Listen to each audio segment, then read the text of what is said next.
por la cosa de la fibrosis. Pero en realidad lo que vamos buscando como datos bioquímicos de pancreatitis crónica, ya habíamos dicho, son las insuficiencias exócrina y endocrina. Claro, se puede confundir un paciente diabético convencional con uno por falla pancreática. Ahí no se ha dilucidado muy bien qué es primero, si la falla endocrina o la falla exócrina o las dos al mismo tiempo, como que no se aclaran las diferentes publicaciones como sucede en el caso de la cirrosis, que tampoco, si ustedes se fijan en la cirrosis, que es primero la hipertensión, la falla hepática principalmente por capacidad de síntesis protrombina, capacidad de síntesis proteína, o encefalopatía, realmente pues, tampoco es que avisa, es caprichoso todavía eso. Ahí nos falta aprender bastante, por qué primero una en algunas personas y primero otra en otras personas. Pues lo mismo sucede en el páncreas, cuando menos hasta donde vamos. Entonces, desde el punto de vista físico, cuando ya sospechamos pancreatitis crónica porque el paciente está teniendo insuficiencia pancreática exócrina, caracterizada básicamente por atorrea, por lientería, y el dolor, lo que hayamos comentado, entonces vamos a buscarlo como causa, porque tampoco es que una pobre persona tenga que estar sufriendo dolor y no encontrar la etiología como para atacarla directamente. Entonces, así las cosas, vamos buscándolo y lo que estamos buscando es ensanchamiento del conducto de Wirsung, por un lado, y por otro lado calcificaciones, sean del conducto con calculitos francos o aquí el asiento básicamente son de calcio, por lo del bicarbonato. Y en el caso a veces se ve impisado el calcio en el parénquima en sí, así como difundido, como la placa que yo les mostré cuando pasamos sobre el tema. Entonces, realmente la tomografía, yo pensaría que incluso la resonancia posiblemente ahora sea más precisa para eso que la propia tomografía. Pero la tomografía polifásica nos puede dar pues alguna información, eventualmente si se necrosó un páncreas en el pasado por una pancreatitis aguda y dejó un remanente chiquito y inflamado, etcétera, pues todo eso nos puede servir de información. Entonces, más bien para eso sería. Bien. ¿Algún otro comentario? Para cerrar ya ahora sí esto. Estamos ya ahora sí fuera del hígado, en las vías biliares y ahora pues básicamente en glándulas ya extrahepáticas francamente y extra tripa, ¿no? Salvo honrosas excepciones. Bien, el día de hoy nos va a tocar ya abordar lo que conocemos como tumores periampulares. Ustedes tienen en su programa repartidillo cada uno de los tumores periampulares. Entonces, atendiendo a esta imagen, nosotros tenemos que los tumores periampulares, y por eso es que hago hincapié en lo que evidencia el circulito rojo, ¿no? Son todas aquellas neoplasias que se encuentran a 2 centímetros de la papila. Normalmente nos estamos refiriendo a las tumoraciones malignas. Sin embargo, cuando hablamos de las tumoraciones propiamente dichas del ámpula de Vater, que en forma genérica les llamamos ampulomas, podemos estar hablando de las dos, de los tumores benignos y malignos de la zona del ámpula. No suele suceder mucho en los otros tres, que vendrían siendo el colédoco distal, que vendría siendo el páncreas, la cabeza de páncreas que habíamos ya mencionado, o el duodeno. Aquí de una vez nos abocamos directo que el signo común a todos ellos es la ictericia. ¿Por qué? Pues porque tapa la vía biliar finalmente, ¿no? Entonces, lejos de dar en forma inicial problema pancreático, lo suele dar biliar, o sea, como que avisa. ¿Hay alguna excepción al tema? Sí la hay. Vamos a suponer que nos encontramos una neoplasia de duodeno en esta zona a 2 centímetros del ámpula, probablemente no de ictericia al principio. Más adelante probablemente sí conforme crezca. Entonces, como todo, hay excepción a las reglas. Lo que sí están ubicados alrededor del ámpula de Vater. Y ahí tenemos varios tejidos. Precisamente está el duodenal y sus paredes. Y también ya hablábamos nosotros que en tratándose de tumores del tubo, será adenocarcinoma, como sucede en todos los casos. En el caso del páncreas, pues ya hemos analizado cáncer de páncreas. Aquí con usted, no hemos analizado cáncer de páncreas, pero bueno, está cáncer de páncreas en el caso de la cabeza. Y en el caso del colédoco, que solemos decirle colangiocarcinoma. Y aquí ahorita vamos a ver lo del colédoco, porque el colédoco no, pues no nada más está en esta zona, pues también está en esta zona. Está el cístico, que es de la familia, y por extensión hasta la vesícula, pues que pues finalmente cuando nosotros tenemos ahí lo de la formación embriológica y que tenemos el intestino anterior, medio y posterior, y ahí se van desprendiendo yemitas. Una de las yemitas va a ser la yema hepática, y de la yema hepática van a surgir varias estructuras también tubulares, y que viene la circulación. Entonces vamos a tener también carga de cualquier parte de cualquier capa germinativa, en este caso, que pudiera ser mesénquima, mesodermo, endodermo o ectodermo, ¿no? Cualquiera de esos. Eso es lo que tenemos por ahí nosotros. Entonces, bueno, ya teniendo esta introducción, les decía yo que principalmente vamos a estar teniendo ictericia como signo, con la excepción honrosa de la que estamos hablando. Bien, para que ustedes puedan observar, miren esta gráfica de pastel, me gusta bastante porque sí muestra perfectamente bien que el páncreas es el que ocupa la mayor frecuencia de todos los tumores periampulares. En este estudio que se hizo, que se publicó ya hace varios años, encontraron de 362 casos, que se operaron 167, esta distribución de cáncer periampular. 50% era páncreas, 31% ámpula de Vater, ahí está primero y segundo lugar, y tenemos en el tercer lugar el de colédoco, y muy, muy, muy raro el de duodeno. Entonces, muy poquitos se presentan en el duodeno. Aquí, por ejemplo, más adelante, cuando veamos ampulomas, les voy a mostrar otra vez esta imagen ya más grandecita. Pero aquí tenemos el páncreas y su cabeza.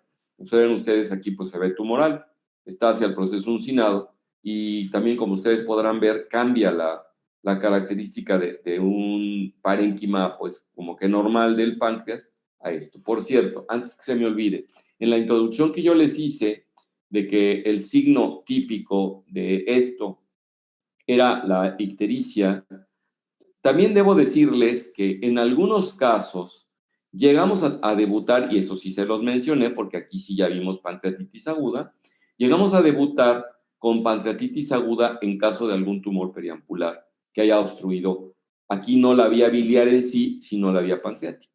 Entonces, claro, si tenemos un cáncer de ámpula de Vater y que predominantemente obstruyó a lo mejor por contigüidad hacia el Wirsung, pues el paciente puede debutar con pancreatitis aguda y no estar ictérico en todo caso. O estaría ictérico por la pancreatitis, pero primero lo que le dio fue el dolor, ¿no? Entonces, de la pancreatitis aguda. Nosotros sabemos que la pancreatitis aguda puede cursar con ictericia, por supuesto. Y en el caso de cáncer de páncreas, pues no se diga.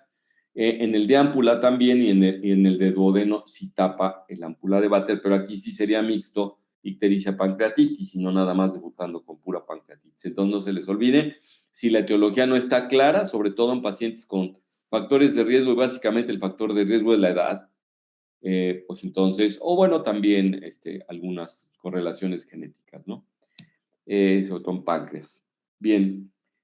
Observen ustedes que de los tumores más frecuentes que tenemos nosotros, el de colon y recto es el más frecuente, el de estómago sigue en segundo lugar, y posteriormente tenemos a los que serían periampulares. Claro, aquí los de páncreas están cubriendo todos, tanto cuerpo como cola, y en el caso de las vías biliares y del ámpula y del duodeno, que los ponen juntos, pues son un poquito menos frecuentes. Las metástasis de hígado son más frecuentes que el propio cáncer de hígado primario.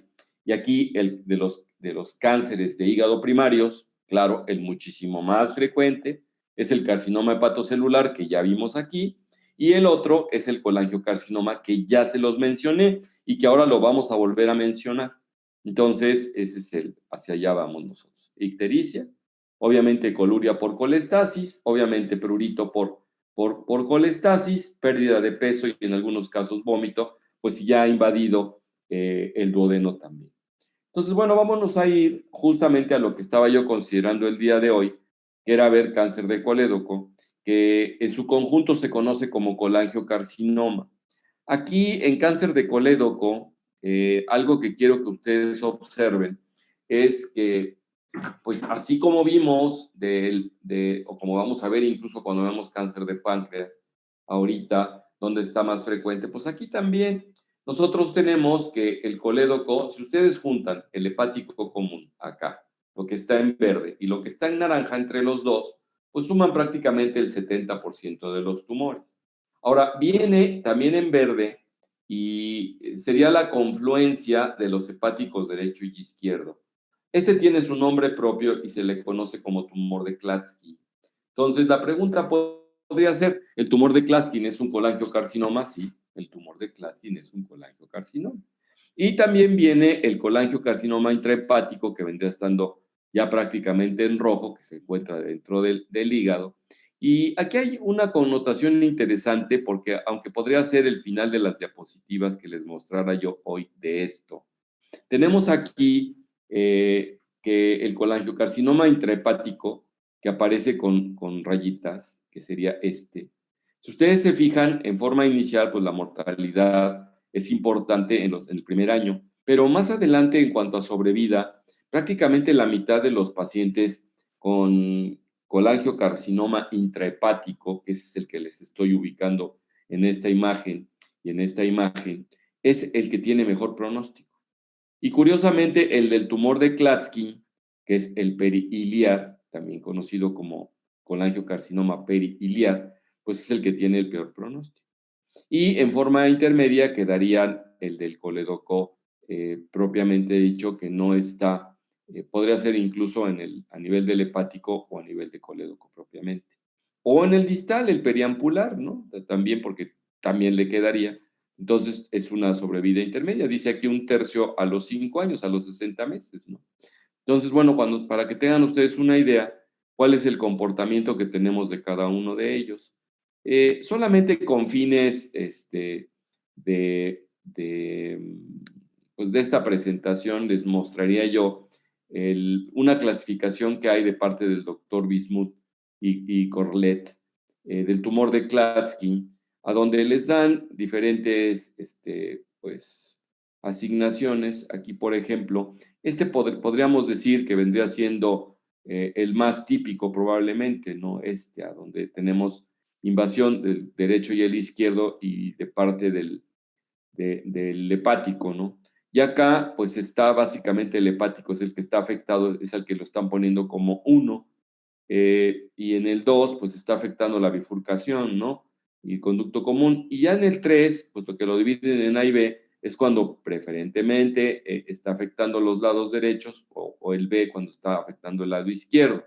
Y luego el 4 también, cuando tienen afectación en la confluencia, y el 4B, que sería es cuando tiene una distribución multifocal o puede ser bilateral. Y ojo, porque el colangiocarcinoma es un tumor que suele ser también multifocal, es a lo que también le llaman multicéntrico. Entonces, multifocal, que puede ustedes tener colangiocarcinoma distal y colangiocarcinoma proximal, o tener colangiocarcinoma intrahepático y colangiocarcinoma distal. Entonces, bueno, se suele ver, no es tan frecuente tampoco, pero se suele ver, cosa que no hacen otros tumores, ¿no?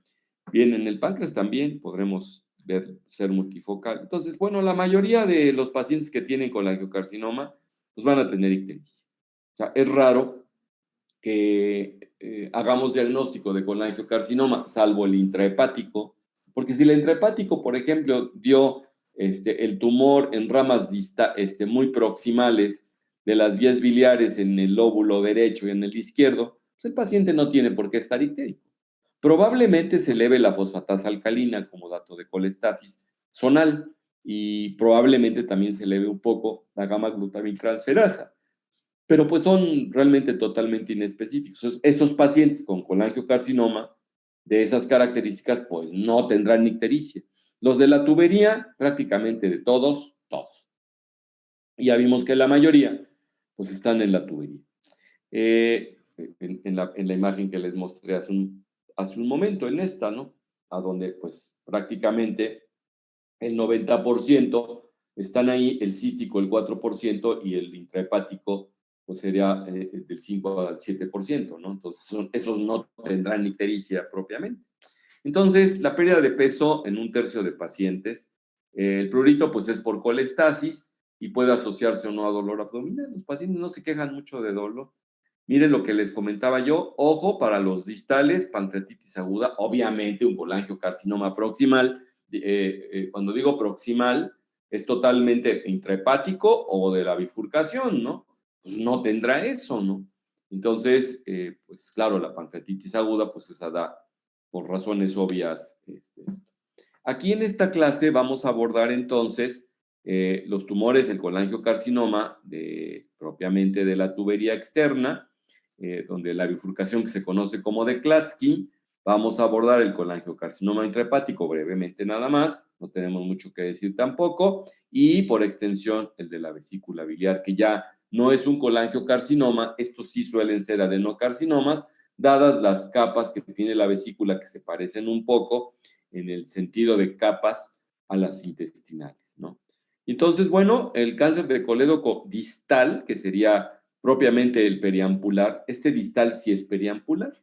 Entonces, pues obviamente, ¿qué es lo que nos va a mostrar? Pues una dilatación, todo lo que tape, que está antes de tubería, como el hígado tiene presión hacia abajo, bueno, pues entonces normalmente se van a ensanchar las vías biliares y vamos a encontrar vías biliares intrahepáticas. Normalmente no son visibles en el ultrasonido, pero cuando tenemos dilataciones importantes se llegan a ver, porque son chiquitas, pues delgaditas. Y entonces, obviamente, la vesícula, en este caso, como está llegando la bilis, pues va a tender a llenarse mucho. Es lo que se conoce como vesícula de Courvoisier, que acá lo estoy ubicando. Este es un signo de Courvoisier, que es vesícula palpable, muchas veces no dolorosa, puede ser dolorosa o no dolorosa. No es lo que predomina en los pacientes. Aquí lo que predomina es la ictericia de todas, y lo que son datos de colestasis, como sería prurito. Claro, estos pacientes pueden tener colangitis, por supuesto que sí. Entonces, ictericia, dolor, fiebre, pues es la tríada de Charcot que nos hace diagnóstico de colangitis, que es la infección del contenido de la vía biliar. Entonces, la colangitis es un dato que se puede presentar. Para vías biliares ya lo hemos venido manejando cuando vimos colelitiasis. El mejor estudio que existe para valorar que no es invasivo es la colangioresonancia. Una de las excepciones para que utilicemos con fines diagnósticos la CEPRE justamente es en tumores en colangiocarcinoma. Son también de las excepciones para ello. O sea, caemos en lo mismo, ¿no? Bien, entonces aquí tienen ustedes una colangioresonancia donde se observa una vesícula grande, donde se observa un colédoco relativamente ensanchado, y aquí en la parte distal vemos un defecto de llenado, podríamos decir negativo, que no sabemos si es una piedra o es un tumor, ¿no? Claro, para que un paciente haga vesícula de Courvoisier sin cálculos, porque acá no se ven cálculos, nos decía el profesor en España cuando estaba yo haciendo cirugía mayor del aparato digestivo, los tumores periampulares se llevan poco con cálculos en la vesícula. Bueno, pues esa era una observación que él había hecho. Vámonos al colédoco proximal y ya quedamos que el nombre propio que recibe el tumor, o sea, el colangiocarcinoma proximal parailiar, pues vamos a decir que extrahepático y puede ser un poquito intrahepático, pues lo que va a mostrar, a diferencia de esto, es que aquí el colédoco está ensanchado proximal a la lesión. Aquí, como la lesión es más proximal, una de las cosas que se suelen ver es que el colédoco no se ensancha mucho. El colédoco está flaco y la vesícula está flaca. No hay vesícula de Courvoisier, como sería este caso. Entonces, así las cosas, No se les olvide, acá se encuentra una estrechez. A ver, ¿alguien de ustedes me podría decir cómo le hicieron para obtener esta imagen? O sea, cómo primero que nada, el que quiera hablar, dígame qué es propiamente esto. ¿Es una tomografía? ¿Es una resonancia magnética? ¿Es una colangioresonancia? ¿Es una colangiografía transoperatoria? ¿Es una colangiografía percutánea? ¿Es un que esté hecha? Doctor, no, pero pues, no, Lo que pasa también es hay que las una, imágenes de resonancia no suelen mostrar los huesos, ¿no? Aquí apenas sí se ve en la columna. Las costillas probablemente aquí no suelen verse así, se explica para resonancia. Algo que... ¿Cómo son las placas de un...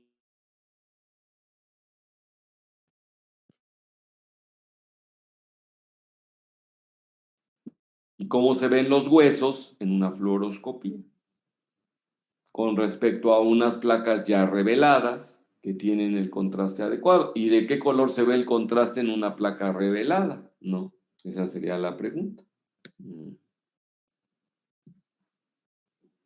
Les voy a mostrar otra imagen acá a donde, déjenme ver,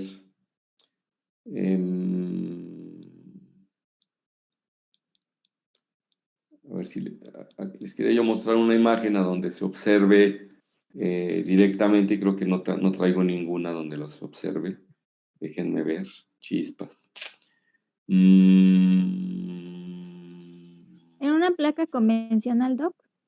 En una placa convencional, ¿cómo se ve? El Esa aire sería la se placa. vería negro, el aire se vería negro y el hueso se vería blanco. Exacto. Y entonces acá, a donde ahorita no tengo lo que quería yo mostrarles. En esta que les estoy mostrando, cómo se ven los huesos, acá está la columna, y cómo se ve el material de contraste. El material de contraste normalmente se ve blanquísimo, parece peor que hueso, ¿no? Entonces se ve negro. Entonces esta es una fluoroscopía. Es una de dos. Le entró el de la CEPRE, hizo una colangiografía retrógrada, le dio presión. ¿Esto qué es, Harumi?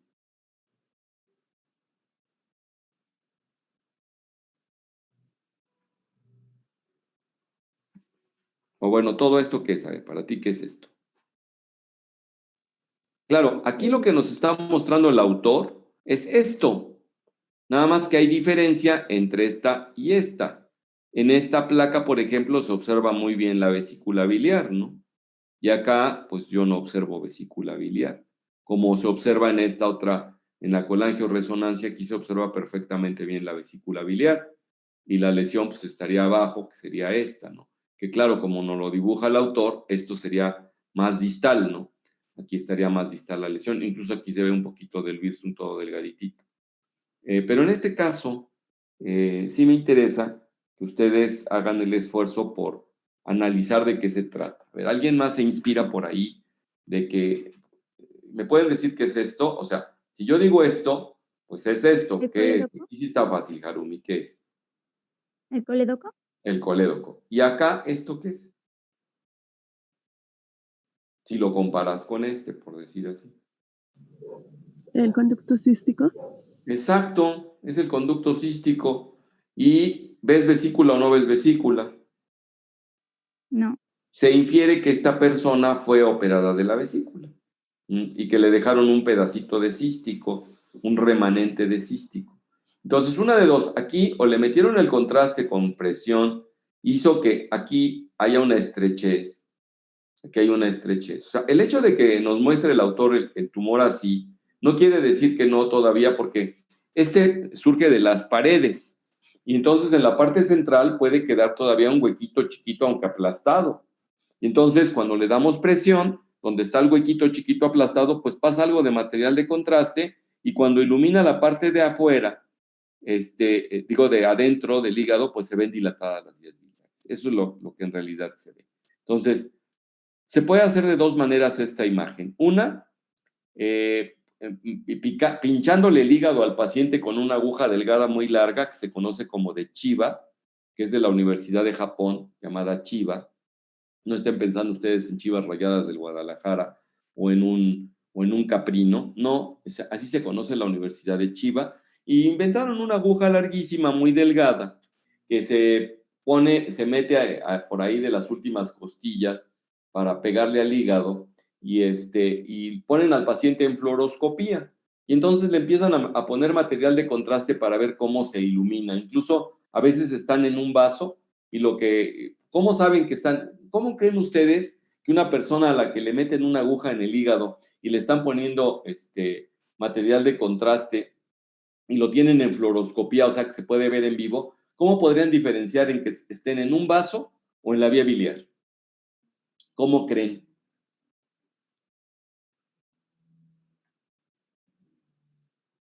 Porque es una pregunta que cualquiera que no sabía cuando lo empezó a hacer, pues lo vio, ¿no? Entonces, ¿cómo le hacen los radiólogos para eso? ¿Cómo creen que le hagan? Que digan, oye, sí estamos en la vía biliar, oye, no, estamos en un vaso. En un vaso el material de contraste, ¿cuánto tiempo durará? Y en la vía biliar, el material de contraste, ¿cuánto tiempo durará? Pues en un vaso dura poco, ¿no, doctor? Se va luego, ¿no? Como la Sí, circulación, ¡pum! no. Es como se dan cuenta justamente. Entonces ponen material de contraste y por acá lo ponen y por acá se borra. Están en un vaso. ¿Por qué? Porque acuérdense ustedes que la imagen, el mapa que va a dar la vía biliar, las ramas portales y las ramas arteriales son muy parecidas. En cuanto a calibre, la porta daría las más gordas, la vía biliar y la arteria se verían muy parecidas y siguen el mismo trayecto porque es la tríada portal, ¿no? Entonces, bueno, en cuanto ya se va quedando el material de contraste dibujado y no se mueve, quiere decir que están en la vía biliar. Entonces, le dan presión y sucedería lo mismo. Eso a mí me tocó verlo porque cuando estaba yo de la edad de ustedes, no hacía nadie CEPRE en México, para acabar pronto. Es más, a lo mejor se empezaba a experimentar con eso a nivel internacional. Entonces, para empezar, habían recién cambiado de los endoscopios rígidos a los flexibles. No sé si ya se había inventado el duodenoscopio o no para entonces, que tiene vista lateral, que aquí lo analizamos con ustedes, ¿no? Entonces, bueno, pues lo que se hacía para esas épocas era lo que se llamaba colangiografía percutánea. Y una de las cosas que nos exigían los radiólogos, oye, pero tiene 3 de bilirrubina, no la voy a encontrar. Cuando les mandábamos a los pacientes con 15 de bilirrubinas, y agrego, no existía el ultrasonido en Puebla, no había un ultrasonido en Puebla, bueno, sí ya había alguno, pero en el Seguro Social no había, en San José, en hospitales de gran volumen, de alta especialidad. Pues a mí ya me está tocando ver de la medicina, ¿no? Y pues, ciertamente no me quedé en esas épocas, estoy justamente tengo incluso la inquietud con un hijo que tengo que es ingeniero biomédico, le digo, oye, ¿y por qué no haces sonar más lo de la... y que se figure mediante impedancia el porcentaje de grasa, el porcentaje de agua que tienen o magro, ¿por qué no por impedancia darle imagen a todo, ¿no? Entonces, pues pudiera ser.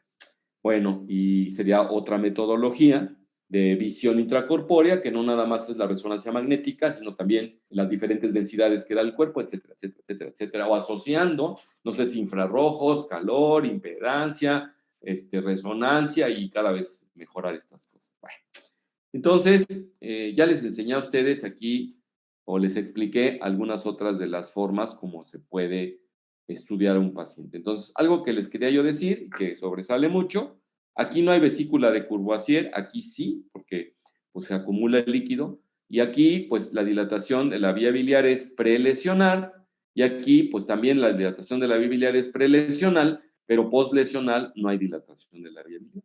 ¿Qué es lo que vería un ultrasonido acá? Pues nos va a decir el ultrasonografista, dilatación de las vías biliares intrahepáticas, dilatación vesicular y un colédoco de calibre normal, de 3 milímetros. Cosa que si ve esta, nos va a decir dilatación de las vías biliares intrahepáticas, vesícula enorme y un colédoco de 8 milímetros o de 10 milímetros de diámetro, súper gordo, ¿no? Entonces, todo esto nos está sugiriendo. ¿Qué paso seguiría? Hacer una colangioresonancia. Vamos a tener esta imagen. Aquí en una colangioresonancia vamos a tener una imagen diferente, que sería una parecida a esta, por supuesto. Incluso les sigo mencionando aquí cómo se ve un colangiocarcinoma distal en una colangioresonancia. Esta, si ustedes se fijan, dilatación de las vías biliares intrahepáticas, la preestenótica superdilatado el colédoco, una vesícula grande, y acá lo que se observa es a la inversa. No se ve la vesícula, la vía biliar distal a la tumoración aquí se ve larga, porque se ve muy delgadito toda esta zona. Entonces, aquí tenemos un tumor de Klatskin que podría estar ya dentro de la clasificación parecido a al tipo 4, de los dos lados, incluso hasta abajo. ¿Y por qué estoy afirmando eso? Pues porque nos los deja entrever la imagen de la colangioresonancia, ¿no? Nos lo está dejando entrever la imagen acá, que pueden ustedes observar que se va a los dos hepáticos y al hepático común, hasta que se vea hasta acá abajo ya el colédoco, ¿no? En ambos casos aquí sí son colangioresonancias. Observen ustedes que la colangioresonancia nos permite ver los líquidos como su propio contraste y los huesos con su propio contraste blancos, ¿no? Entonces ahí no hay pierde. Eso es lo que tenemos nosotros. Este es esta es una colangioresonancia, y aclaro, corrijo. Aquí en B también esto es producto de una colangiografía percutánea. Han inyectado en alguno de estos conductitos material de contraste hasta que se llenó, le dieron presión, pasó el material de contraste, porque la colangioresonancia no se suele ver en este modo los huesos como se ven acá, como ustedes podrán observar ahí arriba. Por eso corregí. Esta placa que estamos viendo acá es la contraparte de esta, nada más que aquí ya está revelada y aquí está en la fluoroscopía. ¿Ya vieron la diferencia? Aquí está revelada, los huesos se ven blancos, lo que se tiene que ver blanco, y aquí blanco con material de contraste, y pónganla totalmente a la inversa, y ustedes van a tener acá que los huesitos, las partes de los huesos se ven negras, y el material de contraste se ve negro. Bueno, vámonos a, entonces son los colangiocarcinoma distal y el proximal, que sería el de Klatskin. Aquí les había yo puesto el pronóstico de cada uno, que ya vieron esta lámina ustedes, y lo que seguiría es decirles a ustedes que el colangiocarcinoma intrahepático lo que da, pues son, el colangiocarcinoma no tiene la característica que tiene el cáncer hepatocelular de llenado rápido y vaciado rápido. Aquí la lesión puede ser hiperecoica, hablando de colangiocarcinoma. Normalmente no es muy vascularizado y no tiene marcador tumoral, no eleva ni el CA19-9, no eleva tampoco el alfa-fetoproteína y mucho menos el carcinoma embrionario, salvo cuando están muy avanzados, ya se aumentan los tres, curiosamente, los tres marcadores. Entonces, en tumores avanzados del aparato digestivo, solemos ver elevación de los tres marcadores clásicos. Cuando está haciendo inicial la tumoración, no. Aquí tienen ustedes también una imagen de cómo se puede observar, cómo se ve retraído acá, que corresponde a esto. Entonces, acá se ve la tumoración y acá pues podríamos estar viendo la tumoración. Que tampoco hay una imagen típica de colangioresonancia ni de tomografía que nos digan, este es un colangiocarcinoma. Ahí a lo que podríamos llegar, dado que no da imagen típica, ahí sí tenemos que biopsiarlo. Entonces se puede hacer biopsia guiada y entonces ya nos puede dar el patólogo que se trata de una colangioresonancia. Bien. Hasta aquí nosotros ya tenemos lo que es el colangiocarcinoma. ¿Alguna pregunta que tengan ustedes sobre colangiocarcinoma?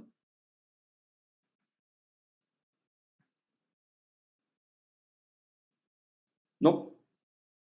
Bueno, vamos a pasarnos por extensión al cáncer de vesícula. recuerden, el cáncer de vesícula no es habitual colangiocarcinoma, es adenocarcinoma y es propiamente pues un tubo, bueno, en este caso es una bolsa que también tiene su mucosa, su submucosa, su muscularis y su serosa. Entonces, ¿dónde creen ustedes que empiezan los tumores en la vesícula biliar? En la serosa, en la muscularis, en la submucosa, en la muscularis mucosa o en la mucosa. Mucosa. La mucosa. La mucosa. Por lo que me ha pasado diciéndoles todo el tiempo, ¿no? Todos los, bueno, la mayoría de tumores de la tubería empiezan en la mucosa, o sea, en la luz. Y aquí viene una cosa interesante, porque así como acabamos de ver nosotros déjenme nada más checar, porque no quiero estar hablando de memoria, porque hay varios capítulos que vemos acá y vemos allá. Entonces, con ustedes, nada más tiene que ser digestivo. En su momento, con ustedes vimos cáncer de colon y vimos pólipos del intestino delgado y grueso. Entonces, así como existen pólipos en el intestino delgado y en el grueso, pueden ser adenomatosos, lo mismo sucede en la vesícula.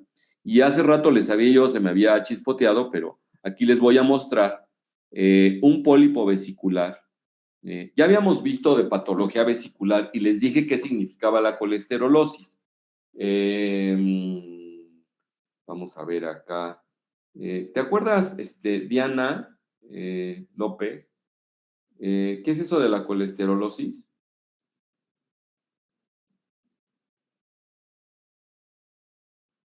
O Katia Macías, ¿te acordarás?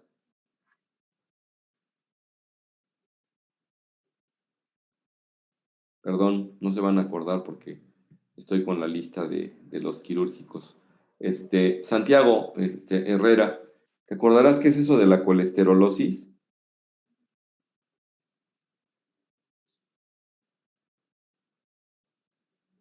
O Aided, o Merced. Sería la... Bueno, A ver, Aided está hablando. A ver, Aided. Sería la acumulación de lípidos. O sea, propiamente es colesterol ahí impisado en la mucosa, ¿no? Ajá. Esto que se está viendo acá amarillosito o blanquecino, pues está justamente ahí. Y aquí se puede observar un chipotín parecido a los pólipos que les he venido mencionando. Entonces, en el ultrasonido se pueden observar. No muy frecuentemente producen sintomatología los pólipos en la vesícula. A veces se puede atribuir algún cólico vesicular a esto. La asociación de pólipos con cálculos sí existe.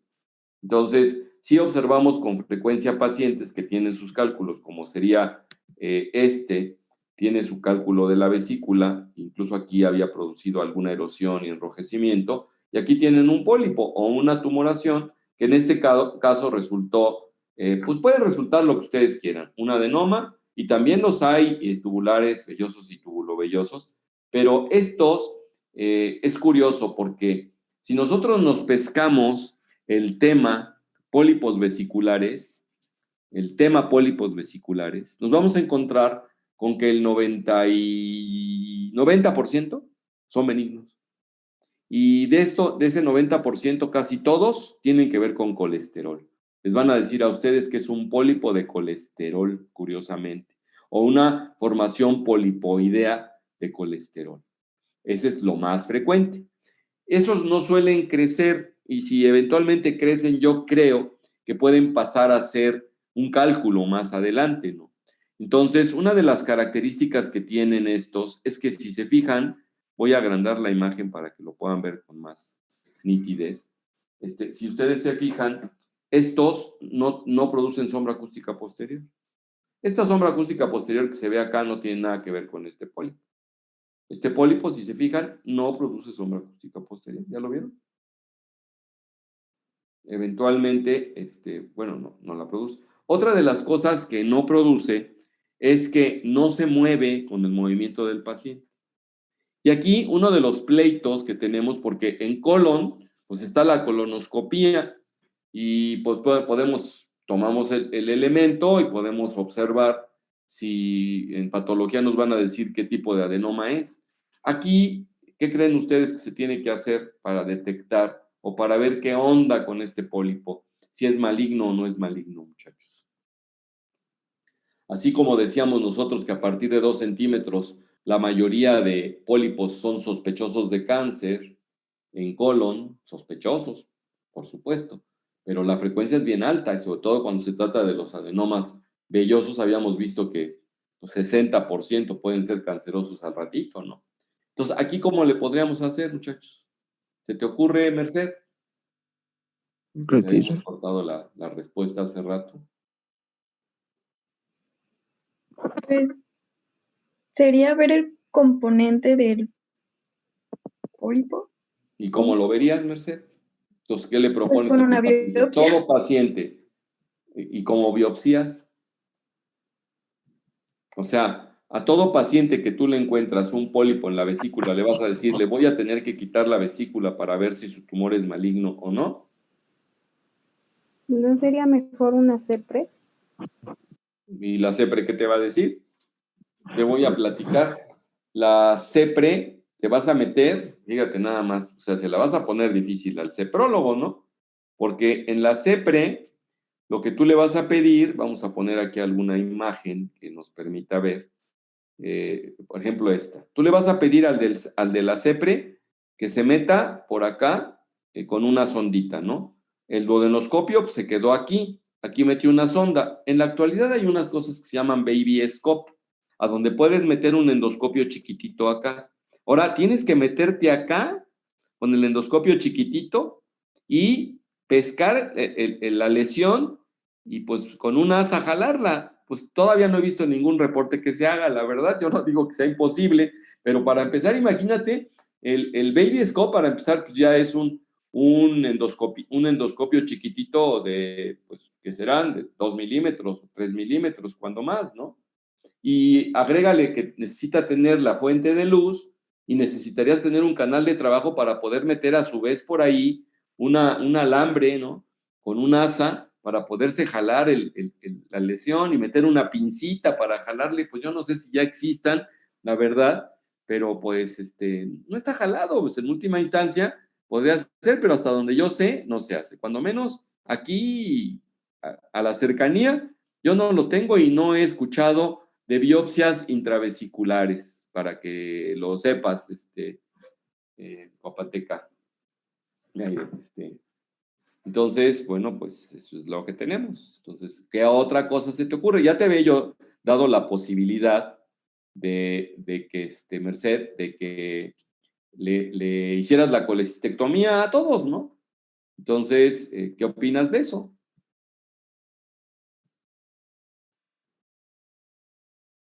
¿Te gusta la idea de hacerle colecistectomía a todos? Tomando en cuenta que te he comentado que el 90% de los casos son benignos, tienen que ver con colesterol, tal vez sería mucho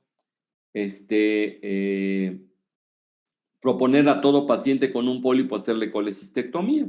Yo no digo que no sea válido, podría ser válido.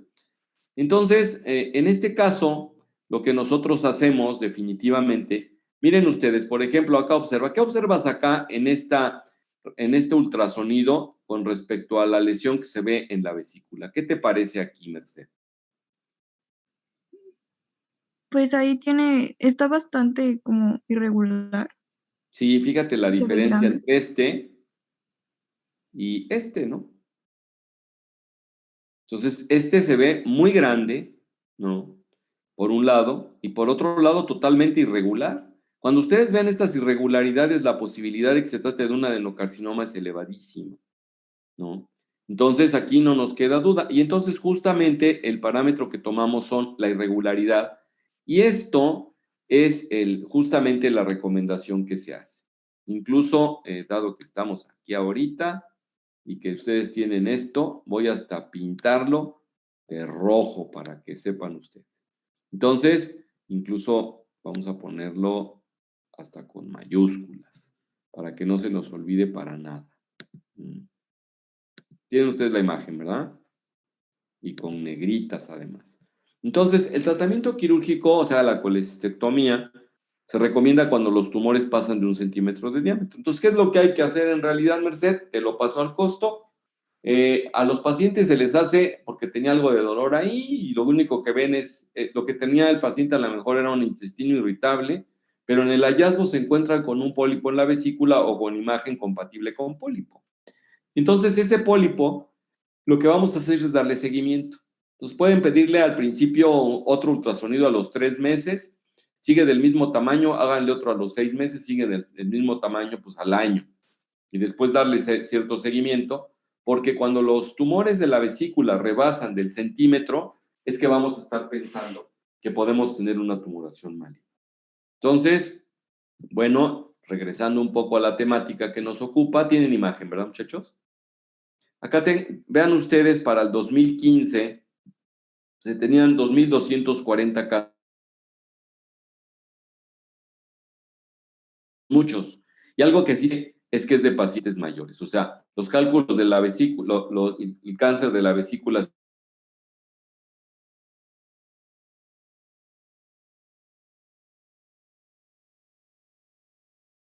están ahí. Y entonces, pues eso es lo que tenemos. Confundir esta cololosis con este pólipo, que lo más probable es que este sea de colesterol, pensando en el tamaño, que no es muy grande. Aquí está la comparación con respecto a una hoja de bisturí, parece ser una 21 o 22, perdón, más grande que eso. Entonces, de todas maneras, no llega a más del centímetro. Entonces, bueno, este paciente probablemente se le colecistectomizó por cálculos, no los muestran acá, pero pues con esta colesterolosis la posibilidad de que los tenga es muy grande. Entonces, así las cosas, como siempre, vamos nosotros a hacer nuestro diagnóstico. Esto es de alta sospecha. Si la lesión polipoide rebasa al centímetro, se propone colecistectomía. Y les voy a mostrar aquí cómo es que se hacen los diagnósticos de cáncer de vesícula, la verdad. La verdad es que por síntomas es poco frecuente, pero llega a suceder, dolor tipo vesicular. Puede ser un hallazgo incidental de imagen, totalmente, por un ultrasonido que se hizo por cualquier motivo. Puede ser un hallazgo incidental cuando al paciente se le hace colecistectomía porque tiene cálculos y se encuentra uno con una tumoración. Y es algo que sí les tengo que decir, ya se los comenté la otra vez. El 90 y tantos % de vesículas con cáncer tienen cálculos. Aquí sí, cosa que no sucede con el colangiocarcinoma del colédoco, ¿no? Distal o proximal, eso no se relaciona mucho con cálculos. También es un hallazgo incidental de pieza quirúrgica de poscolecistectomía. O sea, aquí el cirujano tal vez cuando operó, se va a meter a operar la colecistectomía, se encuentra con que tiene, al abrirlo, una lesión irregular en la pared de la vesícula, ¿no? Que también cuando están esclerotróficas hay una variedad de inflamación crónica de la vesícula que se conoce como inflamación jantogranulomatosa. Entonces, esta inflamación jantogranulomatosa, que también se observa en otras áreas, por ejemplo, en mama, también llega a haber inflamación jantogranulomatosa, que uno juraría que está enfrente de una tumoración inflamatoria de mama, y lo único que nos reporta el patólogo es eso, inflamación jantogranulomatosa. Hay incluso como cristalitos ahí dentro del proceso inflamatorio, calcificaciones, y proceso como si fuera una inflamación a cuerpo extraño, y se hace crónica y entonces hace masa. Pues eso mismo se puede llegar a observar en la vesícula. Entonces, chispas, pues no sé si estoy enfrente de una jantogranulomatosa o es un cáncer. Por eso hay que esperarse a que el patólogo nos diga. A veces en el transoperatorio va a depender si ustedes ven infiltración hacia el hígado porque tienen que ampliar su cirugía.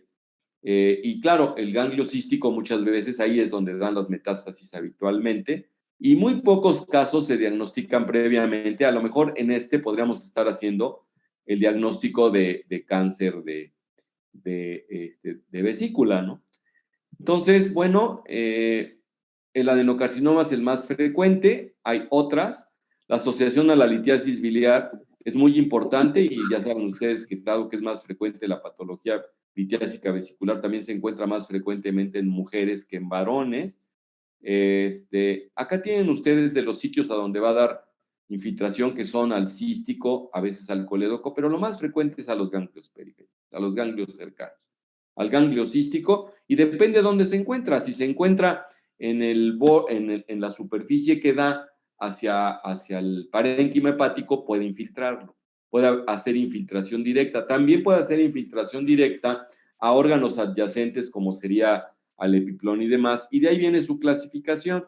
Entonces, por ejemplo, aquí permítanme nada más, voy a hacerles un pequeño cambio, porque esto lo quiero poner después de la etapificación.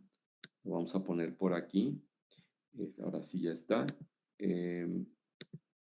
Les decía yo que está la etapificación y como siempre, los tumores, estos más bien son de invasión a las diferentes capas musculares y de ahí viene del T3 hasta el T4, que incluso el T4 invade hasta los vasos portales, la arteria hepática, etcétera, u otros órganos de las estructuras cercanas. Si hay ganglios o no hay ganglios, el más frecuente pues es obviamente el del conducto cístico o metástasis a distancia, y de ahí vienen las etapas. Aquí, aunque no tiene el peso que tiene la clasificación de Barcelona para sustituir la TNM, existe ahí una clasificación como que se conoce como de Nevin, a donde dicen que si el carcinoma es in situ, es el nivel Nevin 1, si hay invasión a la muscular, es Nevin 2, si está infiltrada el hígado, es Nevin 3, si hay afectación del ganglio, es Nevin 4, y si tiene metástasis a otros órganos, es Nevin 5. Entonces, es una manera también para que ustedes no se queden con las ganas de saber qué se puede hacer.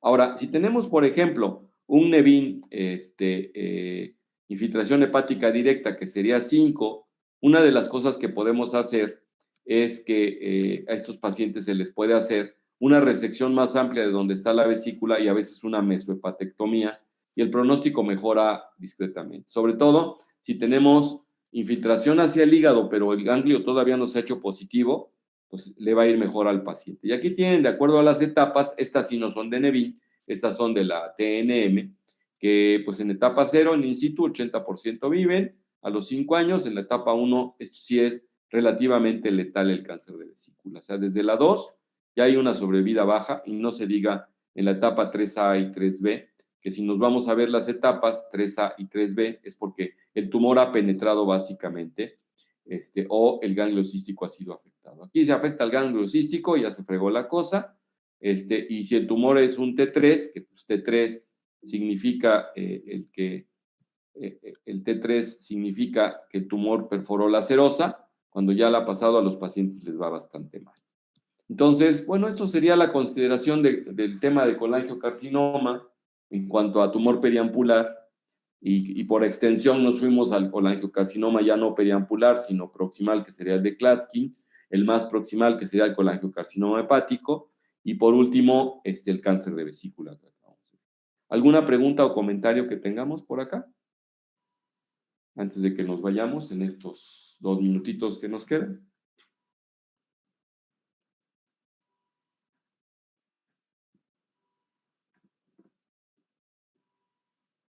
Entonces, no se les olvide, no me limité a lo periampular, ¿no?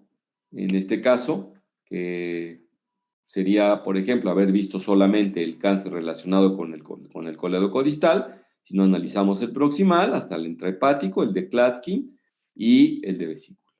Entonces, ya tenemos incluido todo esto. Vamos ahora en la siguiente clase a ver el de ámpula, que ya lo tienen ustedes ahí, que ya se los envié. Jóvenes, tengan buen día. Nos estamos viendo. Hasta luego, doctor. Gracias a Dios. Gracias, doctor. Bye.